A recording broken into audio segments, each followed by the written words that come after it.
Hey, welcome to another episode of Scale Model Addict. Alright, I'm Scott and we're going to make some models, okay?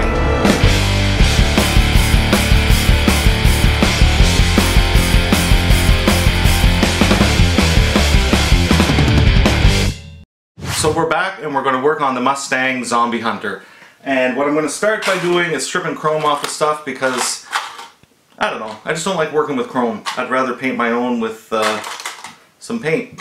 So we're going to strip that off with some liquid plumber. You've seen this before, I won't go over it again. Actually, it looks like I am going over it again, but we're just going to pour some liquid plumber into... Ooh, gross. What's that? Alright. I'm going to pour that in there and then seal it. And that's it. I said ooh, gross because there was big clumps of something that came out of there. I probably should have shaken this up first. Maybe second will work. Alright, so while the chrome comes off that, hopefully it'll come off faster than slower, sooner than later. I'm going to start building the engine of this Mustang, and I've kind of located all the parts. And it's kind of just standard work, right? We're just going to clean these up and build them.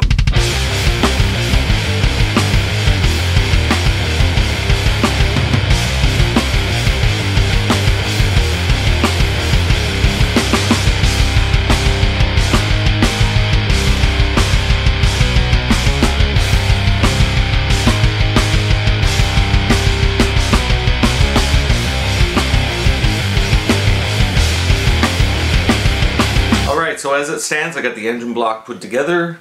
Went together pretty well. This all has to be Ford red according to the instructions. There's only a few pieces there, and the seams were minimal. Went together alright. I'm still waiting for chrome parts to dechrome. This is from the Mustang kit and some stuff from an Italeri accessory kit. The rims off the Jeep dechromed like instantaneously. It was just poof, gone. I think I'm just going to paint those black. And now I really don't want to start painting until I get the stuff dechromed because I can do it all in one shot. So I think I'll move on to some other stuff like trying to deal with the interior of this thing. What I want to do, since the kit just has this tub with a back seat in it, I don't want to use that, so I'm going to bash the Mustang kit with a Nova kit. And the Nova has a nice kind of naked floor there, so I got to get that onto the frame of the Mustang. I also have the frame of the Nova, but they don't match up, so I can't just swap them. The Mustang's a little bit wider actually, so I think I'll use the front end of the Mustang kit. I'll use the rear end of the Nova kit, axle leaf springs, and then I'm going to chop the wheel wells off the front of the Nova kit and put that inside the frame of the Mustang kit. You follow me? I don't even follow me.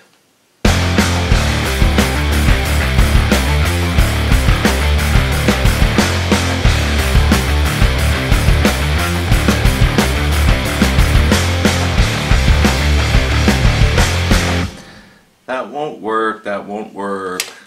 Oh well. And here's the reason why it won't work. It won't work because A, I didn't think it through enough, although I thought I had. It won't work because, first of all, I got nothing to hold up the front dash. And even if I use the Nova parts for the sides here, it's still totally wrong. Like, totally wrong. What to do. So if I use the interior from the Mustang, then I don't have the back seat removed. I can cut that out. I'm not sure what I want to do. And I did want to open up a door too.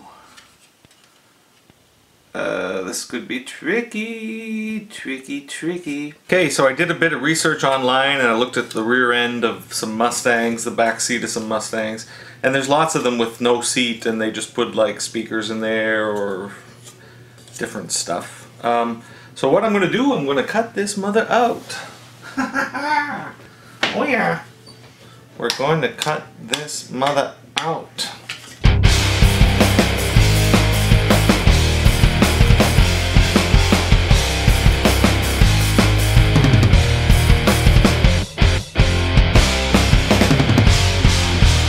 And there's what we're left with. Nice big hole to have to patch up. I did leave the bottom of the seat in there, oddly enough, just because I want to be able to build off of that. And if I cut that out, then I'm kind of left with nothing to really glue onto. I suppose I could put one piece across the side here. I don't know. I just left that. So I'm just going to go back and at an angle up. And that should do the trick. Okay, it's been a couple hours. It's 4:45. Yeah, it's been a good couple hours, maybe even 4 hours since I started soaking this stuff. And the chrome came off those Italeri, am I pronouncing that right? Yeah, Italeri parts. They came off real good. We got some nice gray plastic, so we got a light bar and a light bar. The actual Revell Mustang kits parts are still kind of holding out there. That engine block top thing, almost dechromed. And just about there. I think with some scrubbing I could probably coax the rest of it. Just to give you an idea of how long that stuff takes. Those rims off the old Jeep kit came right off like in 2 minutes. But still a little bit of yellow residue, but that doesn't bother. So I'm going to leave this in there because I don't need it right now. Got other things on the go. We'll come back to that. Alright, so I am building car seats just while... I just kind of tend to look for like easy little things to put together at this stage. There's the Mustang seat. It looks like it's going together pretty good. I got it clamped up and put a generous amount of glue on it. Kind of fills the seams as it goes. Here's the seat from the newer Rubicon kit from Revell. I'm going to use this one as well. And you can see there's kind of a nasty gap there.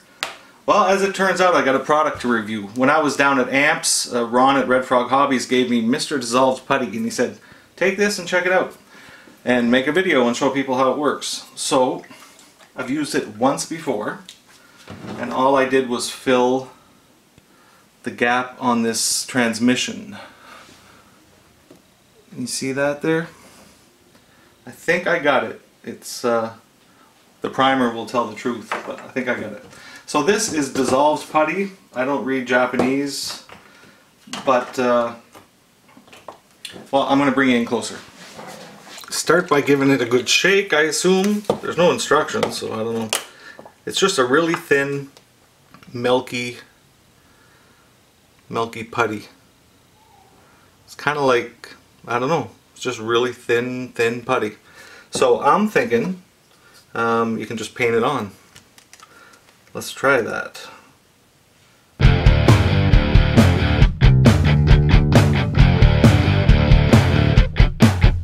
While we wait for that to set up, here's what I'm looking at on that interior. I've kind of got it mocked up here. So you can see that the points for the shocks in the bottom, they're coming up through the floor there. So I've got to deal with that. It means I can only get it to a certain point in the back. I've got to accommodate that stuff, I guess. Yep. So we're just going to blank that in with styrene, and then, I don't know, we'll see.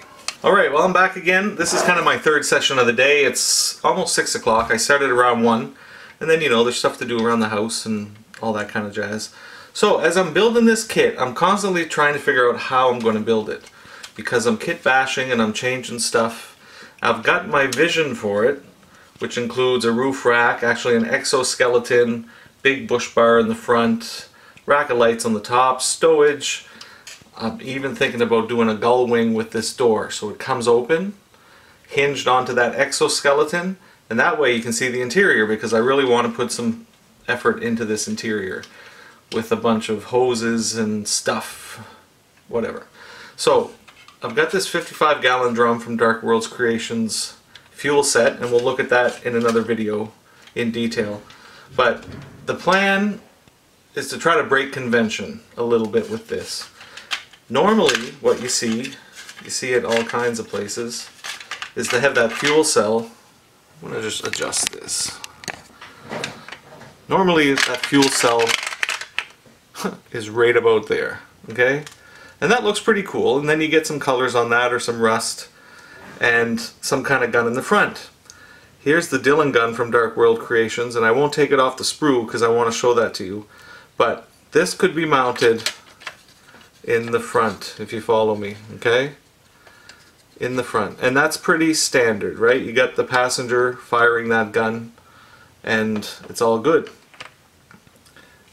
But what I was thinking about doing, alternately, was putting that fuel cell in the passenger seat, and then putting a tail gunner.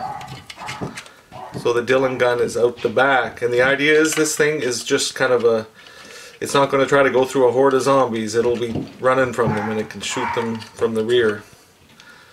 Just to break convention too, like, I don't know. I'm not sure about that. So I'm going to sign off for now, but that's kind of the question I leave you with. And I'd appreciate some comments to let me know what you think. Should I go with the fuel cell in the front, passenger, and a tail gunner? Or should I kind of go the more conventional route and put the gun up front on the passenger side over the hood and the fuel cell sticking out of the back? And we're still going to do the exoskeleton and the big tires and this and that and this and that.